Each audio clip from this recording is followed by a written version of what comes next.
ಪ್ರೈಸಲು ದೇವರ ಪರಿಶುದ್ಧ ನಾಮಕ್ಕೆ ಸ್ತೋತ್ರ.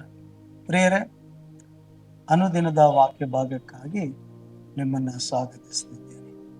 ಬನ್ನಿ ದೇವರ ವಾಕ್ಯನ ಓದಿಕೊಳ್ಳೋಣ. ಮತ್ತಾಯನು ಬರೆದ ಸುವಾರ್ತೆ 1ನೇ ಅಧ್ಯಾಯ 22ನೇ ವಚನ.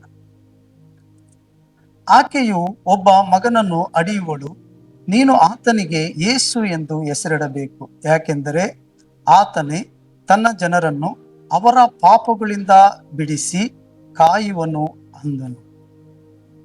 ಪ್ರಿಯರೇ, ಯೋಸೇಫನಿಗೆ ದೇವದೂತನು ಕಾಣಿಸಿಕೊಂಡು ತನ್ನ ಹೆಂಡತಿಯಾದಂಥ ಮರಿಯಳನ್ನು ಸೇರಿಸಿಕೊಳ್ಳುವ ವಿಷಯದಲ್ಲಿ ಈಗ ದೇವದೂತನು ಯೋಸೇಫನ ಸಂಗಡ ಮಾತನಾಡ್ತಾ ಇರೋದನ್ನು ನಾವು ಕಾಣ್ತಾ ಇದ್ದೀವಿ. ಕನಸಿನಲ್ಲಿ ದೇವದೂತನು ಯೋಸೇಫನ ನೋಡಿ ಹೇಳ್ತಿದ್ದಾನೆ, ಎಲೆ ಯೋಸೇಫನೇ, ನಿನ್ನ ಹೆಂಡತಿಯಾದಂಥ ಮರಿಯಳನ್ನ ಸೇರಿಸಿಕೊಳ್ಳುವುದಕ್ಕೆ ಅಂಜಬೇಡ, ಆಕೆ ಒಬ್ಬ ಮಗನನ್ನು ಅಡಿಯುವಳು, ನೀನು ಆತನಿಗೆ ಯೇಸು ಎಂದು ಹೆಸರಿಡಬೇಕು ಎಂಬುದಾಗಿ ಇಲ್ಲಿ ತಿಳಿಸ್ತಾ ಇರೋದನ್ನು ನಾವು ನೋಡುತ್ತೀವಿ. ಯಾಕೆಂದ್ರೆ ಅಲ್ಲಿ ದೇವದೂತನು ಹೇಳ್ತಾನೆ, ಆತನಿಗೆ ನೀನು ಯೇಸು ಎಂಬುದಾಗಿ ಹೆಸರಿಡಬೇಕು. ಯೇಸು ಅಂದರೆ ತನ್ನ ಜನರನ್ನ ಅವರ ಪಾಪಗಳಿಂದ ಬಿಡಿಸಿ ಕಾಯುವನು ಎಂಬುದಾಗಿ. ಈ ಲೋಕವೆಲ್ಲ ಅಂಧಕಾರದಲ್ಲಿ ತುಂಬಿಕೊಂಡಿದೆ, ನಾವೆಲ್ಲರೂ ಪಾಪದಲ್ಲಿ ಇದ್ದವರೇ, ಈ ಲೋಕವು ಪಾಪದಲ್ಲಿ ತುಂಬಿಕೊಂಡಿದೆ. ಆದ್ರಿಂದ ಪಾಪವು ಕೊಡುವ ಸಂಬಳ ಮರಣ.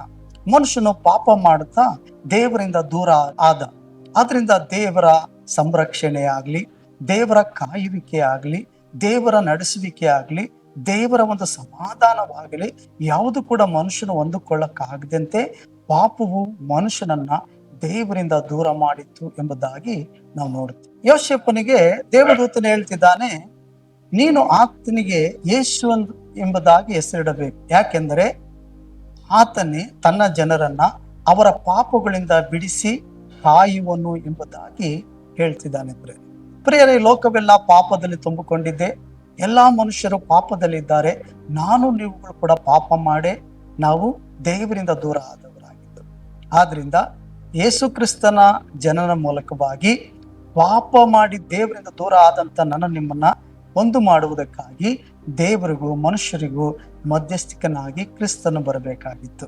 ಆದ್ರಿಂದ ಆತನು ಮನುಷ್ಯನಾಗಿ ಲೋಕದಲ್ಲಿ ಹುಟ್ಟಿ ನಮ್ಮನ್ನ ರಕ್ಷಣೆ ಮಾಡುವುದಕ್ಕಾಗಿ ಬಂದನೆಂಬುದಾಗಿ ನಾವು ಕಾಣ್ತಾ ಇದ್ದೀವಿ.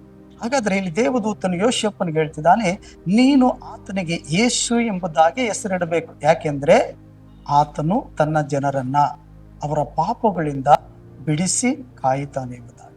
ಯಾರು ತನ್ನ ಜನರು, ಯಾರು ಆತನ ಜನರು ಎಂಬುದಾಗಿ ಹೇಳುವುದಾದ್ರೆ, ಯಾರೆಲ್ಲ ಆತನ ಮೇಲೆ ವಿಶ್ವಾಸ ಇಡ್ತಾರೋ ಅವರೆಲ್ಲರೂ ದೇವರ ಮಕ್ಕಳು ಎಂಬುದಾಗಿ ದೇವರ ವಾಕ್ಯ ಹೇಳ್ತಿದೆ. ಆದ್ರಿಂದ ಜನ, ವರ್ಣ, ಭೇದ ಅಥವಾ ಜಾತಿ ಧರ್ಮಗಳಿಲ್ಲ. ಯಾರೆಲ್ಲ ಯೇಸು ಕ್ರಿಸ್ತನ ಮೇಲೆ ವಿಶ್ವಾಸ ನೀಡ್ತಾರೋ ಅವರೆಲ್ಲರೂ ಕೂಡ ದೇವರ ಮಕ್ಕಳಾಗಿದ್ದಾರಂತೆ. ಹಾಗಾದ್ರೆ ಆತನ ಮೇಲೆ ವಿಶ್ವಾಸ ಇಟ್ಟಂತ ನಮ್ಮನ್ನ ರಕ್ಷಿಸುವುದಕ್ಕಾಗಿಯೇ ಯೇಸು ಕ್ರಿಸ್ತನು ಈ ಲೋಕಕ್ಕೆ ಬಂದ.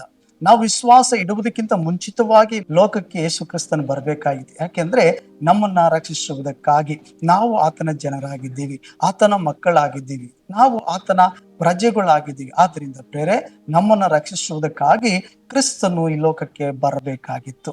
ಆದ್ರಿಂದ ಇಲ್ಲಿ ದೇವದೂತನು ಯೋಸೇಫನನ್ನು ನೋಡಿ ಹೇಳ್ತಿದ್ದಾನೆ, ಆತನಿಗೆ ಯೇಸು ಎಂಬುದಾಗಿ ಹೆಸರಿಡಬೇಕು, ಯಾಕಂದ್ರೆ ತನ್ನ ಜನರನ್ನ, ಎರಡನೇದಾಗಿ ಹೇಳ್ತದೆ, ತನ್ನ ಜನರನ್ನ ಅವರ ಪಾಪಗಳಿಂದ ಮತ್ತೆ ಬಿಡಿಸಿ ಆತನ ಅವರನ್ನ ಕಾಯ್ತಾನೆ ಅಂತ ಹೇಳ್ತದೆ. ಹಾಗಾಗಿ ಪ್ರಿಯರೇ, ಪಾಪವು ಕೊಡುವ ಸಂಬಳ ಮರಣ.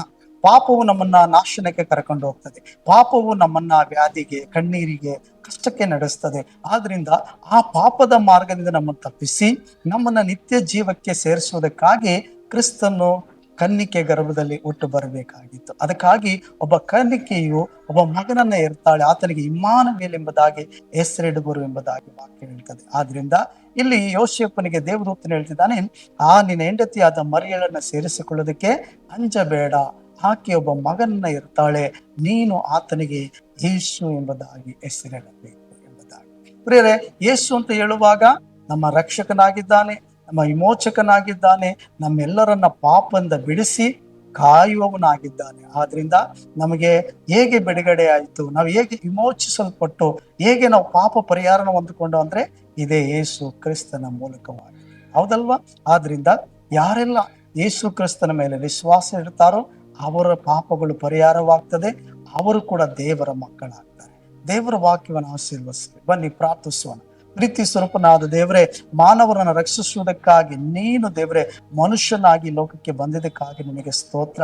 ಹೌದು ಸ್ವಾಮಿ, ಕನ್ನಿಕೆ ಗರ್ಭದಲ್ಲಿ ಹುಟ್ಟು ಬಂದು ನಮ್ಮ ಪಾಪಗಳನ್ನ ಕರ್ತನ ಹೊತ್ತುಕೊಂಡು ಯಜ್ಞದ ಕುರಿಯಾಗಿ ತೀರಿಸಿದೀಯಪ್ಪ. ನಮ್ಮನ್ನು ರಕ್ಷಿಸಿದಿ, ನಮ್ಮನ್ನು ಕಾಯ್ತಾ ಇದೀಯ, ಅದಕ್ಕಾಗಿ ನನಗೆ ಸ್ತೋತ್ರ. ಯೇಸುವಿನ ನಾಮದಲ್ಲಿ ದೇವರೇ, ಇನ್ನು ಯಾರೆಲ್ಲ ನಿನ್ನ ಶುಭ ವರ್ತಮಾನವನ್ನು ಕೇಳದೇ ಇದ್ದಾರೋ ಅವರೆಲ್ಲರಿಗೂ ನಿನ್ನ ಶುಭ ವರ್ತಮಾನವು ಕರ್ತನೆ ಈಗಲೇ ಮುಟ್ಟಲಿ ಎಂಬುದಾಗಿ ಪ್ರಾರ್ಥಿಸ್ತೀನಿ. ಕೇಳುವ ಕಿವಿಗಳು ಮನಸ್ಸುಗಳು ತೆರಿ ಅವರು ರಕ್ಷಿಸಲ್ಪಡಲಿ. ಯೇಸುವಿನ ನಾಮದಲ್ಲಿ ತಂದೆಯಾದ ದೇವರೇ, ಆಮೆನ್. Price the lord. ದೇವರು ನಿಮ್ಮನ್ನು ಆಶೀರ್ವದಿಸಲಿ.